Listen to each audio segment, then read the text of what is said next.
नमस्कार। मैं हूं अंजू पंकज। बहुत बहुत स्वागत है आप सबका। मारे गए गुलफाम केजरीवाल को तो लेने के देने पड़ गए हैं। 232 पन्नों की जो सप्लीमेंट्री चार्जशीट ईडी ने राउज एवेन्यू कोर्ट में दायर की थी, जिस पर मंगलवार को राउज एवेन्यू कोर्ट ने संज्ञान लिया था, उस चार्जशीट में ईडी ने अरविंद केजरीवाल एंड कंपनी की सारी बखियां उधेड़ दी हैं। उस चार्जशीट को देखकर आम आदमी पार्टी के उन नेताओं की बोलती बंद हो गई है जो पिछले 2.5 साल से लगातार ये राग अलाप रहे थे कि शराब घोटाला तो हुआ ही नहीं है, कोई भी सबूत ईडी को नहीं मिला, चवन्नी ईडी को नहीं मिली, पैसा तो मिला ही नहीं है, तो फिर मनी लॉन्ड्रिंग कैसे हो गई। लेकिन ईडी ने सारी कड़ियां जोड़ ली हैं और अपनी सप्लीमेंट्री चार्जशीट में अरविंद केजरीवाल को 37वें नंबर पर रखा है, यानी अरविंद केजरीवाल आरोपी नंबर 37 है और आम आदमी पार्टी को आरोपियों की लिस्ट में 38वें नंबर पर रखा है। अरविंद केजरीवाल को ईडी ने अपनी इस चार्जशीट में शराब घोटाले का किंगपिन बताया है, मुख्य साजिशकर्ता बताया है। साथ ही साथ ईडी ने कहा है कि अरविंद केजरीवाल को जो 45 करोड़ रुपए गोवा विधानसभा चुनाव में खर्च किए गए थे आम आदमी पार्टी की तरफ से, उसके बारे में सारी जानकारी थी। वो ये नहीं कह सकते कि आम आदमी पार्टी के संयोजक होने के बावजूद उन्हें पता ही नहीं है कि कैसे साउथ लॉबी से जो 100 करोड़ रुपए लिए गए थे उसमें से एक बड़ा हिस्सा गोवा विधानसभा चुनाव में प्रचार के लिए खर्च किया गया। इस चार्जशीट में ईडी की तरफ से अरविंद केजरीवाल के खिलाफ कई सबूत पेश किए गए हैं और ये सबूत ऐसे हैं जिन्हें अरविंद केजरीवाल नकार नहीं पाएंगे। उनके वकील के लिए ईडी के इन सबूतों को काउंटर करना आसान नहीं होगा। एक व्हाट्सएप चैट जो है अरविंद केजरीवाल और विनोद चौहान के बीच, उसका स्क्रीनशॉट वायरल भी हो रहा है और वो स्क्रीनशॉट मैं आपको दिखाती हूं। ये स्क्रीनशॉट ये दिखाता है कि अरविंद केजरीवाल और विनोद चौहान दोनों के कितने नजदीकी रिश्ते थे। और ये चैट जो आप देख रहे हैं, इसमें एक तरफ विनोद चौहान अरविंद केजरीवाल को लिख रहा है, गुड मॉर्निंग सर, जैसे कि पहले आपसे बात हुई थी। जस्टिस राजन गुप्ता जो कि पटना हाईकोर्ट के सिटिंग जज हैं, वो मेरे दोस्त हैं और वो पंजाब हरियाणा हाईकोर्ट में 2007 से 2021 के बीच जज रहे हैं। वो आपसे मिलना चाहते हैं और किसी भी दिन संडे से लेकर ट्यूसडे तक हम जा सकते हैं। वो मेरे बड़े अच्छे दोस्त हैं, आप देखिएगा किस तरीके से उनसे मिला जा सकता है। तो ये जिक्र बार बार हुआ है ईडी की तरफ से कोर्ट में कि अरविंद केजरीवाल पटना हाईकोर्ट के किसी जज से मिलना चाह रहे थे और विनोद चौहान जो कि खुद वकील भी है, वो दोनों की मुलाकात करवाना चाहता था। अब सवाल ये उठता है कि आखिर दोनों क्यों मिलना चाहते थे। वो जज जिनके नाम का खुलासा अब इस चैट में हो गया है कि राजन गुप्ता है, वो अरविंद केजरीवाल से क्यों मिलना चाहते थे और ये विनोद चौहान क्यों अरविंद केजरीवाल को उनसे मिलाना चाहता था। कौन सी खिचड़ी पकने वाली थी दोनों के बीच में। और ये जो रेफरेंस दिया जा रहा है कि 2007 से 2021 तक वो पंजाब हरियाणा हाईकोर्ट में भी जज थे, इसकी क्या जरूरत थी। तो ये सारी गुत्थियां इस चार्जशीट में खुलेंगी कि आखिर दोनों के बीच मुलाकात करवाने की वजह क्या थी और क्या ये मुलाकात हुई, और अगर ये मुलाकात हुई तो क्या क्या मुद्दे इस मुलाकात में डिस्कस किए गए। ये ऐसे सवाल हैं जिनके जवाब इसी चार्जशीट में मिलेंगे। और फिर इस चार्जशीट में प्रोसीड ऑफ क्राइम का भी जिक्र है और विनोद चौहान के मोबाइल फोन से हवाला नोट नंबर के कई स्क्रीनशॉट मिले हैं और ये स्क्रीनशॉट क्या अरविंद केजरीवाल को भेजे गए और ये स्क्रीनशॉट ये दिखाने के लिए काफी है कि हवाला ऑपरेटर्स के जरिए पैसा भेजा जा रहा था गोवा और आम आदमी पार्टी को अपराध से अर्जित किए गए इस पैसे का इस्तेमाल गोवा विधानसभा चुनाव के दौरान करना था। और ये भी दिखाता है कि अरविंद केजरीवाल को पता था कि विनोद चौहान इस पैसे को गोवा ट्रांसफर कर रहा है, क्योंकि दोनों के बीच बहुत दोस्ताना था, दोनों के बहुत करीबी रिश्ते हैं। और जब ये पैसा वहां पर पहुंच गया तो इसको मैनेज कर रहा था चंद्रप्रीत सिंह जो खुद शराब घोटाले में आरोपी है और वो शख्स है जिसने अरविंद केजरीवाल का जब उन्होंने गोवा विधानसभा चुनाव के दौरान गोवा का दौरा किया, वो 7 स्टार होटल में ठहरे, साथ में विभव कुमार भी था। दोनों के कमरों की बुकिंग चंद्रप्रीत सिंह ने ही करवाई थी और ईडी का दावा है कि चंद्रप्रीत सिंह ने इसी पैसे से उस होटल का भुगतान भी कैश में किया था। और फिर अभिषेक बोनापल्ली, जिसके कहने पर विनोद चौहान ने के कविता के पीए से पैसा लिया था 25.5 करोड़ रुपए और उस पैसे को हवाला ऑपरेटर्स के जरिए ट्रांसफर करवाया था गोवा में, उन दोनों के बीच में भी जो बातचीत हुई है, व्हाट्सएप चैट हुई है, उसके भी सारे सबूत ईडी के पास है। और फिर एक और शख्स अशोक कौशिक, उसने अपने बयान में ये जानकारी दी थी कि उसने ही अभिषेक बोनापल्ली के कहने पर 2 बार अलग अलग तारीखों पर नोटों से भरे 2 बैग विनोद चौहान को दिए थे और वो पैसा ही गोवा में ट्रांसफर किया गया था। तो ईडी के पास इस अशोक कौशिक का बयान भी है, ईडी के पास समीर महेंद्र का बयान भी है, जो ये बताता है कि अरविंद केजरीवाल ने फेस ऐप पर उससे बात की थी और ये बात विजय नायर ने करवाई थी, जिसमें अरविंद केजरीवाल ने कहा था कि विजय नायर हमारा लड़का है, आप उससे बात कर सकते हैं। समीर महेंद्र ने ही ईडी के सामने ये बयान भी दिया है कि विजय नायर ने ही उससे कहा था कि नई आबकारी पॉलिसी अरविंद केजरीवाल के दिमाग की ही उपज है, अरविंद केजरीवाल ने ही सब कुछ तय किया है।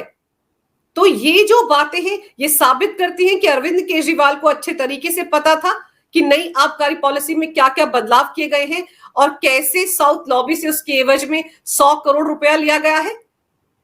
और अब जब आम आदमी पार्टी आरोपी नंबर 38 बन गई है तो अरविंद केजरीवाल की दिक्कतें बढ़ रही हैं, क्योंकि आम आदमी पार्टी के पीएमएलए एक्ट के सेक्शन 70 के तहत आरोपी बनने के बाद अरविंद केजरीवाल को यह साबित करना पड़ेगा कि उन्हें ये जो पैसा था 45 करोड़ रुपए जो गोवा में ट्रांसफर किया गया था, इसके बारे में जानकारी नहीं थी। और अगर ईडी के पास ये सबूत हैं कि अरविंद केजरीवाल को सारी जानकारी थी, वो किंग पिन है, सरगना है, साजिश करता है शराब घोटाले के, तो फिर अरविंद केजरीवाल कैसे साबित करेंगे कि उन्हें इस बारे में कुछ पता नहीं है?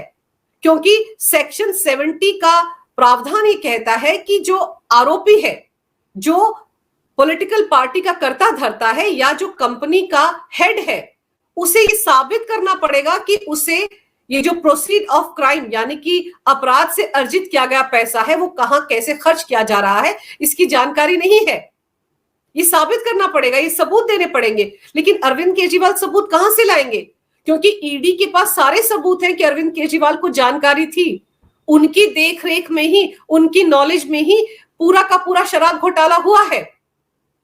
और दूसरे उसी प्रावधान के तहत अरविंद केजरीवाल को यह भी साबित करना पड़ेगा कि उन्होंने तो प्रोसीड ऑफ क्राइम से जो पैसा आया था उसका इस्तेमाल गोवा विधानसभा चुनाव के दौरान ना किया जाए, इसकी पुरजोर कोशिश की। यह भी उनको सबूतों के साथ साबित करना पड़ेगा। लेकिन अरविंद केजरीवाल साबित कैसे करेंगे जब ईडी अपनी 232 पन्नों की चार्जशीट में तमाम सबूतों के साथ यह साबित कर रही है कि अरविंद केजरीवाल किंगपिन है शराब घोटाले के। जब चार्जशीट दायर हो गई है तो इसका मतलब यह है कि ईडी के पास अरविंद केजरीवाल एंड कंपनी के खिलाफ सारे पुख्ता सबूत हैं। अरविंद केजरीवाल कैसे शराब घोटाले में शामिल रहे हैं, नई आबकारी पॉलिसी में कैसे शामिल रहे हैं, इसके सारे पुख्ता सबूत ईडी के पास है। अरविंद केजरीवाल ने अपने मोबाइल फोन का पासवर्ड ईडी को नहीं दिया तो उनको लग रहा था कि वो बच गए, लेकिन विनोद चौहान के मोबाइल फोन ने तो सारे राज खोल दिए। स्क्रीनशॉट तक ईडी को मिल गए। दोनों के बीच जो बातचीत हुई है व्हाट्सएप पर, उसके सारे स्क्रीनशॉट ईडी के पास है। तो अरविंद केजरीवाल खुद को कैसे बचाएंगे? कहां चले गए अरविंद केजरीवाल के वो प्रवक्ता जो ये कहा करते थे कि चवन्नी नहीं मिली? ये सच है कि मनी लॉन्ड्रिंग के मामलों को साबित करना बहुत मुश्किल होता है और आम आदमी पार्टी के नेताओं को भी पता था कि पैसा तो खर्च कर लिया है, तो फिर पैसा जब मिलेगा ही नहीं तो मनी लॉन्ड्रिंग कैसे? यही बात तो सौरभ भारद्वाज से लेकर आतिशी सिंह, संजय सिंह यही बात तो बोलते आ रहे हैं। वो यही कहते थे कि सिसोदिया के घर से भी सीबीआई को झुंझुना मिला, कुछ नहीं मिला। सिसोदिया के रिश्तेदारों के यहां से कुछ नहीं मिला, अरविंद केजरीवाल के खाते से कुछ नहीं मिला, क्योंकि उन सबको पता था कि पैसा खर्च हो चुका है।